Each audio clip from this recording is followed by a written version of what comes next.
Hello दोस्तों, जय श्री राम। कैसे हो आप दोस्तों? मेरे इस चैनल आशीष जी के स्टडी में आपका हार्दिक हार्दिक स्वागत है। दोस्तों, मेरा नाम अमित केवट है। आज हम भारतीय संविधान से रिलेटिव बहुत ही इंपॉर्टेंट क्वेश्चन आंसर लेकर आया हूं, जो कि हर एक एग्जाम में पूछे जाते हैं। तो दोस्तों, अगर आपने हमारे इस चैनल को अभी तक सब्सक्राइब नहीं किया तो चैनल को सब्सक्राइब ज़रूर कर लीजिए, क्योंकि हम जीके से रिलेटिव रोज़ नई नई वीडियो बनाकर यूट्यूब पर अपलोड करता हूँ। तो दोस्तों, ये वीडियो आप लास्ट तक ज़रूर देखना और अपने दोस्त या रिश्तेदारों को भी शेयर ज़रूर कर देना, ताकि उनकी भी हेल्प हो सके। कहते हैं मंजिल उन्हीं को मिलती है जिनके सपनों में चाँद होती है, पंखों से कुछ नहीं होता, हौसलों से उड़ान होती है। तो चलिए दोस्तों, वीडियो की शुरुआत करते हैं। जैसा कि आपका पहला प्रश्न पूछ रहा है आपसे, भारत में निम्नलिखित में से किसके अंतर्गत पंचायती राज प्रणाली की व्यवस्था की गई? निम्नलिखित ऑप्शन में से प्रश्न पूछ रहा है, भारत में निम्नलिखित में से किसके अंतर्गत पंचायती राज प्रणाली की व्यवस्था की गई है? तो किसके अंतर्गत दोस्तों की गई है? वो की गई नीति निर्देशक सिद्धांत के अनुसार। किसके? नीति निर्देशक सिद्धांत। तो पहले प्रश्न का राइट आंसर जो हो जाएगा आपका सी हो जाएगा। प्रश्न क्या पूछा? भारत में निम्नलिखित में से किसके अंतर्गत पंचायती राज प्रणाली की व्यवस्था की गई है? तो वो नीति निर्देशक सिद्धांत के अंतर्गत की गई है। ठीक है दोस्तों, अब चलते हम अपने नेक्स्ट क्वेश्चन की ओर। दूसरा प्रश्न क्या पूछ रहा है दोस्तों? दूसरे प्रश्न की ओर। दूसरा प्रश्न आपका पूछ रहा है, भारतीय संविधान की प्रस्तावना के बारे में कौन सा कथन सही है? निम्नलिखित ऑप्शन में से भारतीय संविधान की प्रस्तावना के बारे में कौन सा कथन सही है, पूछ रहा है दोस्तों निम्नलिखित ऑप्शन में से। तो कौन सा कथन सही है? उक्त शब्द 1976 में संशोधन द्वारा जोड़े गए। कौन सा कथन सही है? उक्त शब्द 1976 में संशोधन द्वारा जोड़े गए भारतीय संविधान की प्रस्तावना का सही कथन है। ठीक है दोस्तों, उक्त शब्द 1976 में संशोधन द्वारा जोड़े गए। तो दूसरे प्रश्न का जो राइट आंसर है वो हो जाएगा आपका बी। बी हो जाएगा राइट आंसर। अब दोस्तों, वीडियो को लाइक ज़रूर कर देना, क्योंकि बहुत ही मेहनत लगती है। अब चलते मैं अपने नेक्स्ट क्वेश्चन की ओर। तीसरा प्रश्न क्या पूछ रहा है दोस्तों? तीसरे प्रश्न की ओर चल रहा हूँ। तीसरा प्रश्न आपका पूछ रहा है दोस्तों, संसद के कितने सत्र होते हैं? निम्नलिखित ऑप्शन में से संसद के कितने सत्र होते हैं? तो दोस्तों, संसद के कितने सत्र होते हैं? वो होते हैं दोस्तों उपयुक्त सभी। बजट सत्र, मानसून सत्र, शीतकालीन सत्र। तो संसद के कितने सत्र होते हैं? उपयुक्त सभी सत्र होते हैं। तो तीसरे प्रश्न का जो राइट आंसर हो जाएगा वो आपका डी हो जाएगा। ठीक है दोस्तों, डी हो जाएगा आपका राइट आंसर। अब चलते हम अपने नेक्स्ट क्वेश्चन की ओर। चौथा प्रश्न क्या पूछ रहा है दोस्तों? चौथे प्रश्न की ओर। चौथा प्रश्न आपका पूछ रहा है, निम्नलिखित में से कौन सा कथन सही है? निम्नलिखित ऑप्शन में से प्रश्न पूछ रहा है, निम्नलिखित में से कौन सा कथन सही है? तो कौन सा कथन सही है दोस्तों? वो है उपयुक्त सभी।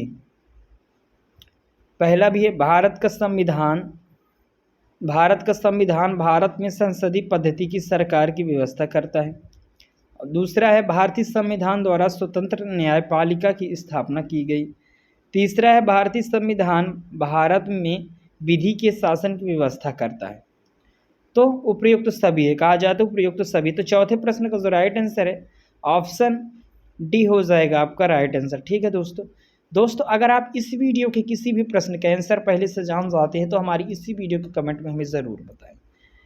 आपको कमेंट कैसे करना? जैसे चौथे प्रश्न का राइट आंसर ऑप्शन डी है, तो आपको क्या करना? प्रश्न क्रमांक 4 लिखकर ऑप्शन डी डाल देना वहाँ पर, तो हम समझ जाएंगे कि आपका आंसर राइट है। तो दोस्तों, ऐसे आप किसी भी प्रश्न का आंसर पहले से जान जाते हैं तो हमारी इसी तरीके से, जैसे हमने आपको बताया है कि प्रश्न क्रमांक डालकर ABCD के ऑप्शन आपको डाल देना है जो भी सही है। और दोस्तों, वीडियो को बिल्कुल ध्यान से देखना, क्योंकि ये कोई फिल्म या म्यूजिक का वीडियो नहीं है जो टाइम पास करने के लिए देखते हैं लोग।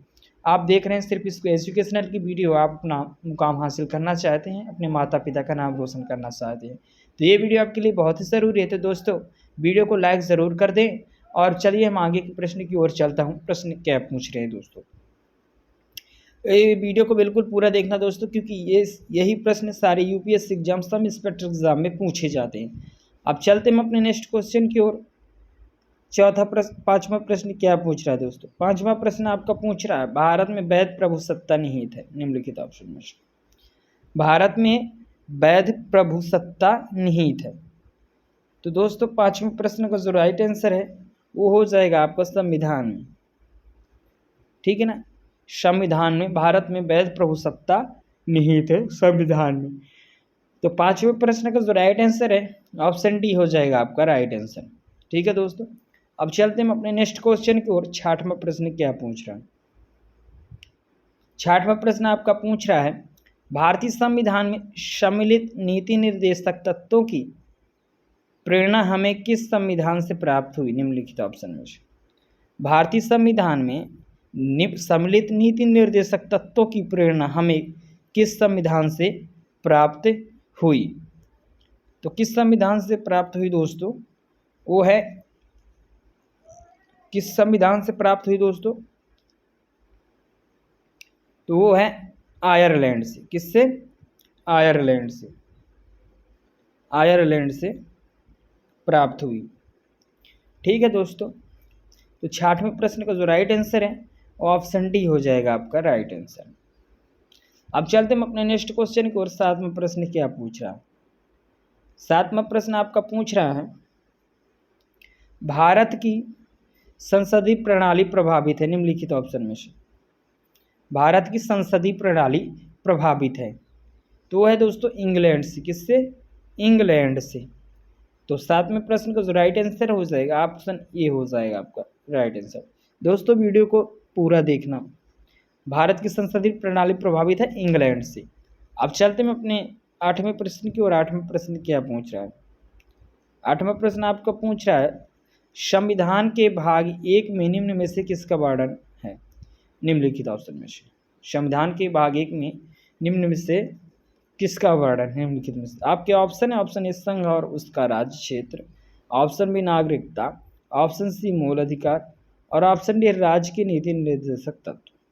तो संविधान के भाग 1 में किसका वर्णन है दोस्तों? वो है संघ और राज्य, संघ और उसका राज्य क्षेत्र का। किसका है? संघ और उसका राज्य क्षेत्र का। संघ और उसके राज्य क्षेत्र का। आठवें प्रश्न का राइट आंसर ऑप्शन ए हो जाएगा आपका राइट आंसर। ठीक है दोस्तों, अब चलते हैं अपने नेक्स्ट क्वेश्चन की ओर। नौवां प्रश्न क्या पूछ रहा है? नौवां प्रश्न आपका पूछ रहा है दोस्तों भारतीय संविधान में 22 भाषाओं को राजभाषा का दर्जा प्रदान किया गया है। भारतीय संविधान में 22 भाषाओं को राजभाषा का दर्जा प्रदान किया गया है। इन राजभाषाओं का उल्लेख किस अनुसूची में है? भाषाओं का उल्लेख किस अनुसूची में है? तो किस अनुसूची में है दोस्तों? वो है 8वीं अनुसूची में। किसमें? 8वीं अनुसूची में। तो 9वें प्रश्न का जो राइट आंसर है ऑप्शन बी हो जाएगा आपका राइट आंसर। ठीक है दोस्तों, 8वीं अनुसूची में भारतीय संविधान में 22 भाषाओं का राजभाषा का दर्जा प्रदान किया गया। अब चलते हम अपने आखिरी प्रश्न की ओर। 10वां प्रश्न क्या पूछ रहा है दोस्तों?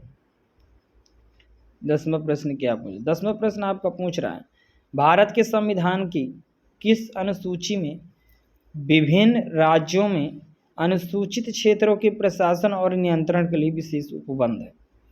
प्रश्न पूछ रहा है भारत के संविधान की किस अनुसूची में विभिन्न राज्यों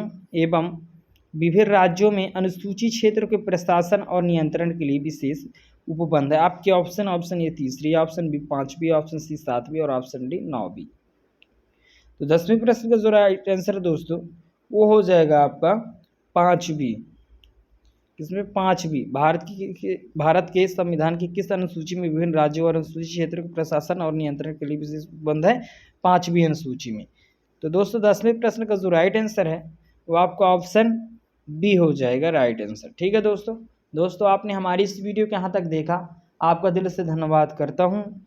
अगर इस वीडियो के किसी भी प्रश्न का आंसर आप पहले से जान गए तो हमने आपको पहले तरीका बताया कि आप किस तरह कमेंट कर सकते हैं। तो दोस्तों ये वीडियो अपने दोस्त या रिश्तेदारों को भी शेयर ज़रूर कर दीजिए ताकि उनकी भी हेल्प हो सके आपके यहाँ से। तो दोस्तों अगर आपने हमारे इस चैनल को अभी तक सब्सक्राइब नहीं किया है तो चैनल को भी सब्सक्राइब ज़रूर कर लीजिए, क्योंकि मैंने पहले ही आपको बताया कि मैं जीके से रिलेटिव यानी हर एक एग्जाम से रिलेटिव रोज़ नए नए वीडियो बनाकर यूट्यूब पर अपलोड करता हूँ। जितनी भी हेल्प हो सकती है तो मैं आपकी करता हूँ। तो दोस्तों इस वीडियो में इतना ही। आपको मिलता हूँ जल्दी अगले वीडियो में। तब तक के लिए जय श्री राम, जय हिंद, वंदे मातरम। मिलता हूँ अगले वीडियो में। भारत माता की जय दोस्तों।